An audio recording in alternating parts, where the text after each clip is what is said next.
प्रिय छात्रों नमस्कार। आप सभी का ओम ए टू जेड क्लासेस में स्वागत है। आज हम प्रश्नावली 2.1 का प्रश्न संख्या 1 हल करेंगे। प्रश्न संख्या 1 में कुल 6 भाग हैं, तो हम इन 6 भाग को हल करेंगे। प्रश्न संख्या 1 इस तरह है, किसी बहुपद px के लिए y बराबर px का ग्राफ नीचे आकृत 2.10 में दिया है। प्रत्येक स्थिति में px के शून्यकों की संख्या ज्ञात कीजिए। तो यहाँ पर जो बहुपद है उसके लिए ग्राफ खींचा गया है और हमें ये बताना है कि शून्यकों की संख्या क्या है। तो सबसे पहले ये हम जानेंगे कि बहुपद क्या है और बहुपद से शून्य कैसे प्राप्त करते हैं, किस बहुपद के लिए कितने शून्यक होते हैं, यह हम सबसे पहले जानेंगे। तो आइए जानते हैं बहुपद क्या है।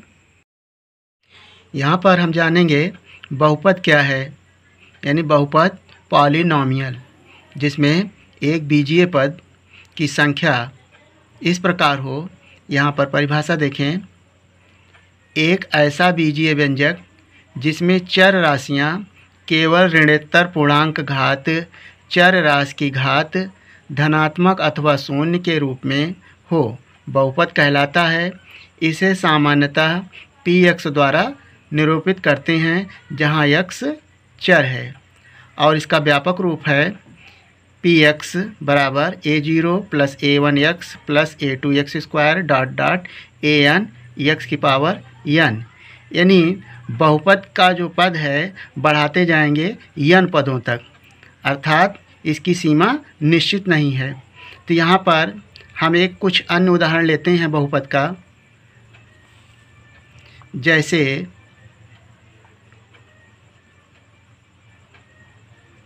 आप लिख सकते हैं x प्लस 3 और x square plus 4x plus 2।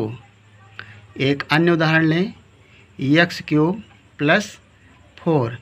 यहाँ पर देखें, यह एक रैखिक बहुपद है, अर्थात इसकी घात 1 है। तो हमने कहा था जिसकी घात 1 होगी उसका शून्यक केवल 1 होगा। यहाँ पर हमें ज्ञात करना है शून्यक। तो सबसे पहले हम जानेंगे कि शून्यक कैसे ज्ञात करते हैं, और यह भी जानेंगे चर क्या है अचर क्या है। इसमें देखें, x ये चर है जिसका मान अनिश्चित होता है, अर्थात बदलता रहता है, और जो ये अंक है जिसका मान निश्चित होता है यह अचर होता है, यानी इसका मान निश्चित होता है। तो यानी यदि हमें इसका शून्य ज्ञात करना है तो इस तरह ज्ञात करेंगे, यानी बहुपद को हम मानते हैं यहाँ पर px बराबर मान लेंगे x प्लस 3। अब यहाँ से हमें शून्य ज्ञात करना है, तो यहाँ से लिखेंगे शून्य के लिए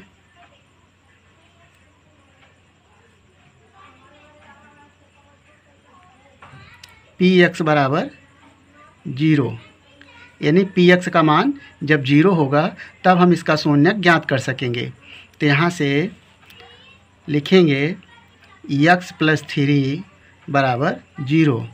तो यहाँ से हो जाएगा x बराबर -3, यानी प्लस को बराबर के उधर ले जाएंगे तो -3 होगा। तो इस तरह से इसके शून्यकों की संख्या 1 है, क्योंकि इसकी घात 1 है। तो यहाँ पर ये जानेंगे यदि घात 2 हो तो शून्यकों की संख्या 2 होगी। एक उदाहरण और देखें, यहाँ पर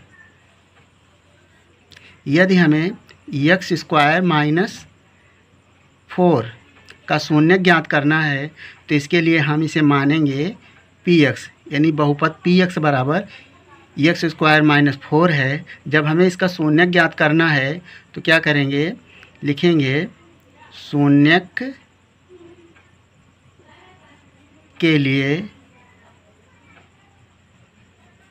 px बराबर 0। तो यहाँ से देखें px के स्थान पे क्या लिखेंगे 0, तो हो जाएगा x स्क्वायर माइनस 4 बराबर 0। यहाँ से x स्क्वायर 4 को बराबर के उधर ले जाएंगे तो इसका चिन्ह बदल जाएगा, +4 हो जाएगा और यहाँ से यक्स बराबर हो जाएगा √4 और जब इसका वर्गमूल निकालेंगे तो ये हो जाएगा +-2 यानी 4 का वर्गमूल 2 होता है। तो यानी यक्स के दो मान आए, +2 और -2। यक्स क्या है? मूल है, यानी यक्स के दो मूल प्राप्त हुए, इन्हें हम कहेंगे मूल और इनके शून्यकों की संख्या होगी 2, यानी यक्स बराबर 2 मान प्राप्त हुए, +2 और -2।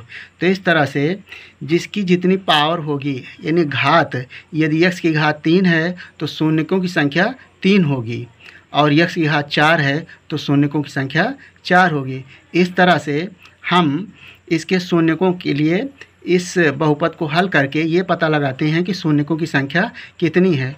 तो हम इसे ग्राफ में जो प्रश्नावली 2.1 है, अब हम निश्चित करेंगे कि शून्यक कितने हैं और उसे अब हल करते हैं।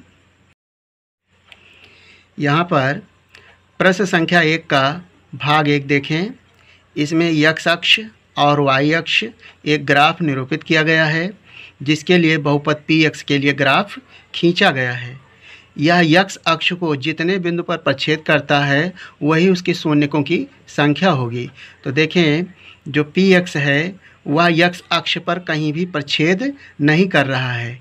ये जो y अक्ष को काट रहा है लेकिन x अक्ष को किसी बिंदु पर प्रच्छेद नहीं कर रहा है, इसलिए इसकी शून्यकों की संख्या क्या होगी? 0 होगी। तो इसका आंसर होगा, लिखेंगे शून्यकों की संख्या 0। यहाँ पर इसे लिख लेते हैं। प्रश्न 1 के भाग 1 में लिखेंगे शून्यकों की संख्या 0 है। यहाँ पर 0 है अर्थात कोई शून्यक नहीं है। अब इसका भाग 2 देखें। ग्राफ में भाग 2 देखें, x अक्ष और y अक्ष। ये जो ग्राफ px है, ये देखें x अक्ष को ये केवल एक बिंदु पर प्रच्छेद कर रहा है, तो इसके जो शून्यकों की संख्या होगी केवल 1 होगी। तो हम इसमें लिखेंगे शून्यकों की संख्या 1 है। अब देखें भाग 3 देखें इसका, x अक्ष और y अक्ष। आपको बताना है शून्यकों की संख्या। तो यहाँ पर देखें, ये जो ग्राफ px है, x अक्ष को 2 बिंदु पर प्रच्छेद कर रहा है, 1, 2, 3 बिंदु पर, 1, 2 और 3। तो भाग 3 के लिए लिखेंगे शून्यकों की संख्या 3 है।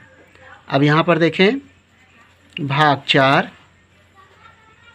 इसका भाग 4 देखें, ग्राफ x अक्ष है और y अक्ष है। इसमें हमें बताना है शून्यकों की संख्या।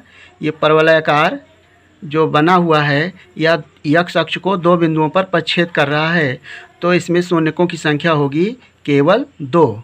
तो इसमें भाग 4 में लिखेंगे शून्यकों की संख्या 2 है। और भाग 5 में ग्राफ द्वारा निरूपित है x अक्ष और y अक्ष। ये परवलयाकार x अक्ष को 1, 2, 3 और 4 बिंदु पर प्रच्छेद कर रहा है, इसलिए इसके शून्यकों की संख्या 4 होगी। तो लिखेंगे शून्यकों की संख्या केवल 4 है। अब भाग 6 देखें। भाग 6 में x अक्ष को 1, 2, 3 यानी x अक्ष को 3 बिंदु पर प्रच्छेद कर रहा है, तो शून्यकों की संख्या केवल 3 होगी, 1, 2, 3। हम इसे अब कॉपी में नोट कर लेते हैं। तो पहले भाग में शून्यकों की संख्या 0 है, दूसरे भाग में शून्यकों की संख्या 1 है, तीसरे भाग में शून्यकों की संख्या 3 है और चौथे भाग में शून्यकों की संख्या 2 है, पाँचवें भाग में शून्यकों की संख्या 4 है और छठवें भाग में शून्यकों की संख्या 3 है। इस तरह से बड़ी आसानी से हमें केवल शून्यकों की संख्या ही बताना था और कारण भी नहीं देना है। तो इस तरह से प्रश्न संख्या 1 के सभी भाग हल कर लिए गए। और आपको यह वीडियो पसंद भी आया होगा तो वीडियो को लाइक कर लें और चैनल को सब्सक्राइब करके इस वीडियो को दोस्तों के साथ शेयर कर लें। वीडियो देखने के लिए धन्यवाद। हम नेक्स्ट प्रश्नावली को नेक्स्ट वीडियो में हल करेंगे।